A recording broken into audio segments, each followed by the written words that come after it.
Welcome back, everybody. I've long said on this channel that one of the greatest reasons why the American people suffer as they do and the decline of lifestyle in our country really can be nailed down to one major factor, and that is a rapid increase in wealth disparity in our country. And I don't think that most people truly understand what that means. So let's just talk about wealth capture for a moment. How much money do we actually have for us to jockey over, to fight for in this country? Realistically, because that's really all it is. We all have a certain sum of money that we're all trying to divide amongst ourselves, that we're all going after. But the truth is that most of the money, over 90% of the money in this country, liquidity, isn't actually up for grabs for the American people. It's being held. It's already been captured. It's being reserved and hoarded like a greedy dragon does by the wealthiest in our nation. And that's what we're going to talk about today. There were 230 million people in America splitting $1.6 trillion in our economy. Today, more than 40 years later, there's 341 million people and $21.6 trillion in our M2 money supply. So tell me why there's 20 times more money and only 50% more people. There's 50% more people and 2,000% more money. Technically speaking, there's 10 times more money per person in America than there was just 40 years ago. So why does everyone feel 10 times broken? In 1971, we released ourselves from the gold standard. In 1976, we went into a crash. In 1981, we started Reaganomics. 1989, we cemented in Reaganomics. And Reaganomics cemented in one thing. The top get the money, and they trickle it down to everybody else. But guess what? Through the 90s, through the early 2000s, through the 2010s, guess what happened? The money went up top, and it started to... Ooh, wait, why would we trickle this down? Let's keep it up here. Ooh, let's invest over there. Ooh, why do we buy that? Ooh, hey! We don't gotta give them the money. The money is in the top. The money is held by the investors, the asset holders, the big boys, the big girls. Why? Something called the Cantillon effect. The Cantillon effect states that whenever money is added into our economy, by the way, he's a 18th century French economist, he stated that when money is printed, added into the economy, quantitative easing, mint printing, whatever you want to do, that only two parties benefit: the people printing it and the people that have assets. The people at the top who get the money first before it's inflated, and the people who have assets that are going to grow in value because there's more money in the economy. Guys, there is 10 times more money per head in America, but yet more Americans day by day feel broker than they've ever felt like getting started's more impossible than it's ever been, and statistically they're right, because since 1981, the cost to get started in America has never superseded the median income made in America, and 2023 and 24 were the first years that happened for the first time. First off, this is Zachary Loft. I'll put a link in his channel. I absolutely love the guy's stuff. This is, I think, the second video we've had him in. But gonna say, it's fairly accepted, and everyone kind of knows that rich people, that they're going to always retain and benefit the most from quantitative easing and just from how our system, how our economy works in general. But now that our economy is kind of hitting stronger wins, and we're seeing more of a decline, more of a potential for the great bubble that our markets have been experiencing actually bursting.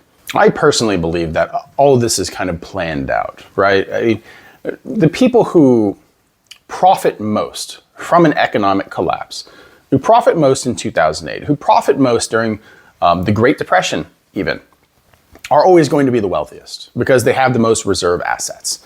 They have the most reserve liquidity. And what that means is when there is a collapse, say in prices of homes, that they're the people who go in and scoop up all the homes. Yes, in general, their profits may decline that year. It may not be the best year for them, but the years ahead of them are going to be much better because they do have those liquid reserves to go ahead and consolidate and to increase on their position. It's the American people who suffer because they don't have the ability. Most Americans, let's say 60, 70, 80% of Americans, don't have the ability to actually go in and capture these assets that when the markets recover, when inflation sets in, their net worth grows. That's just not how it works. 60 or 70% of Americans live paycheck to paycheck. They can't invest. And if they do invest, it's usually going into some kind of a shit coin where they're just going to get robbed. Or if they can, put it into a Roth IRA or put it into the 401k and hope that at some point the markets pay off and it's not just going to get robbed and leave them holding the bag at the end of their career, like we see a lot of teachers, like in our last video, are. But starting in America, and that's what Zach's going to go into here, has become harder than ever. Now think about trying to get a business now. Think about trying to get a loan. If you can get a loan, the interest rates are higher and the starting operating costs are going to be higher than they've ever been before because everything is more expensive now. You have to buy from domestic manufacturers, which are always going to be more expensive than international manufacturers. But because of the tariffs, because of the trade war restrictions that are applied to the American people, it puts those same American people in a position where just starting something, starting their own business, right, is more difficult than ever. Meaning the median, follow me on this, the median amount to get started in America, having a house, 2 kids, white picket fence, paying for food, gas, phone, health insurance.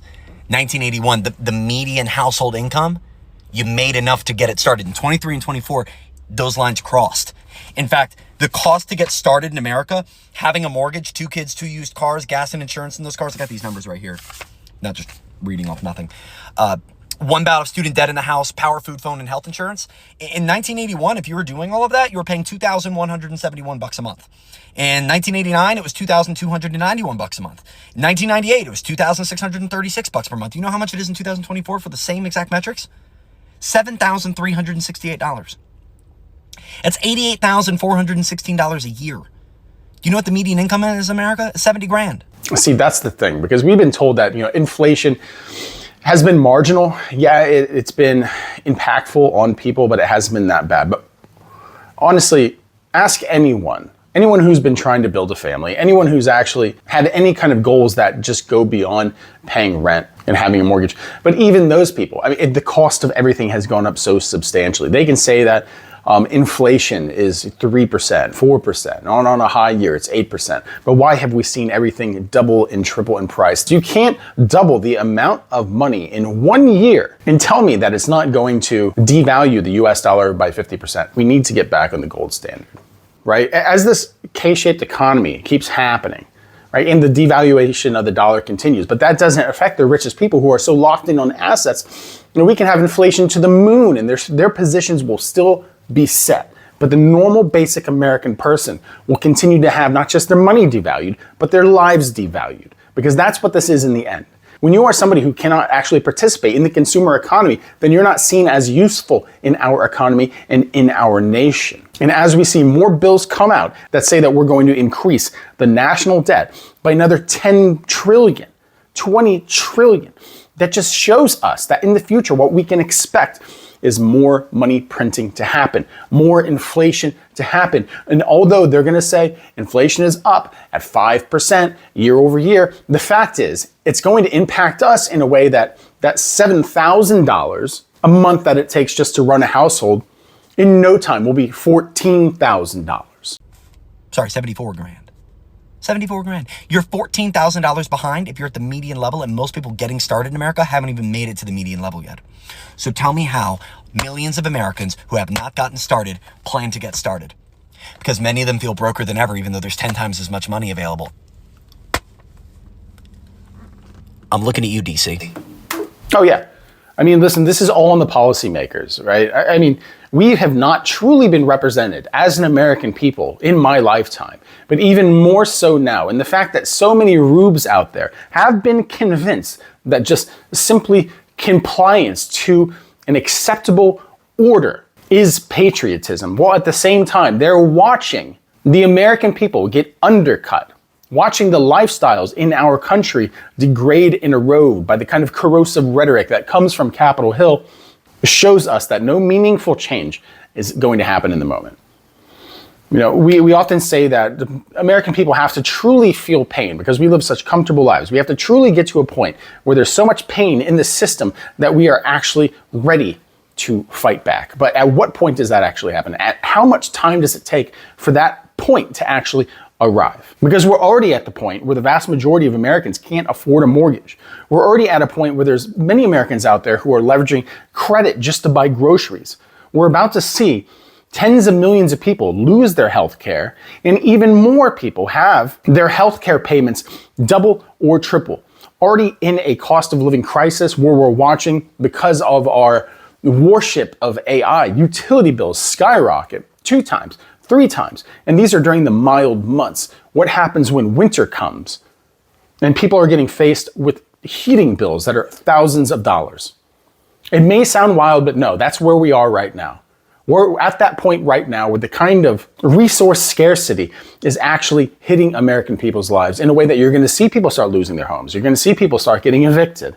You're going to have to see people either go homeless or moving in with their families again. Because like Zach said, the ability for an American just to start a life, to start, has gone up so much. Has gone up beyond what is actually possible for the average American person to earn.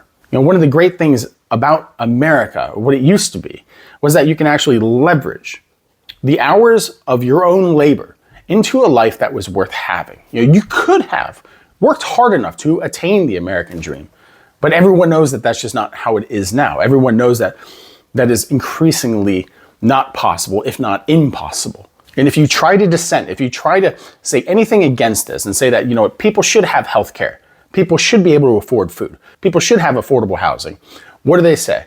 Communist, traitor, rebel. Dissent is a foundational principle of our nation. Anytime the American people are in a point where they are suffering, it is the duty of patriots to be the loudest lions of the fucking republic. Be loud and roar against injustice, because that is what you are meant to do. And economic injustice is one of the worst injustices that people can actually suffer through because it impacts them through multiple generations, right? It isn't the physical lashings that you feel on your back. The impact of economic and financial policy ripple through your own bloodline.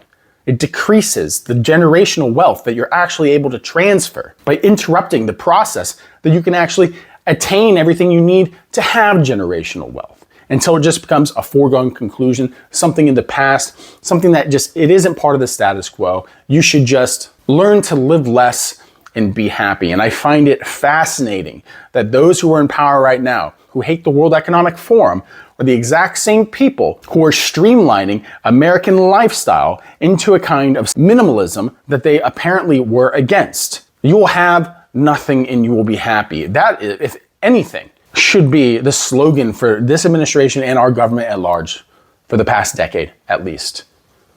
Because if you continue to devalue the dollar, if you continue with quantitative easing, if you continue to enrich the wealthy while at the same time drawing all the wealth from those in the working class, the middle class, then you've instituted the same principles that you said you were against. And it continues to get worse. And it will, right? Because there's no way that the US dollar becomes deflationary, right? It is built to be inflationary. It is built to be devalued.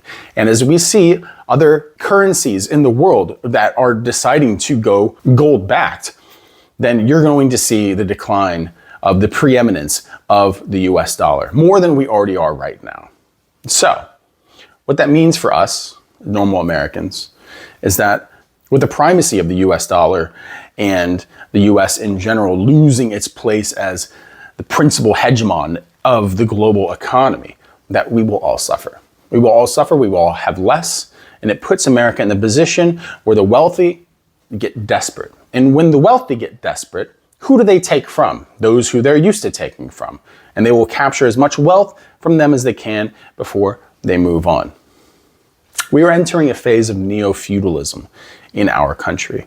And that is exactly what I want to talk about in one of our next videos, because we are no longer working class Americans. We are no longer the middle class. We are simply becoming serfs. And our lords and ladies despise us. And they're trying to take everything from us. And it's a bad place to be. But nonetheless, ladies and gentlemen, if you're still here at this point, like and subscribe. Tell me what you think in the comment sections. Won't you become a member? Won't you? Think about giving a donation to the channel, a glorious donation, because we are refusing sponsors, because we're trying to have some kind of fucking principle here in this country, because somebody has to. But we love you guys and we love the support and we love the conversation. So go ahead, have your screaming in the comment sections. Let's brawl it out down there. Other than that, you guys have a good one.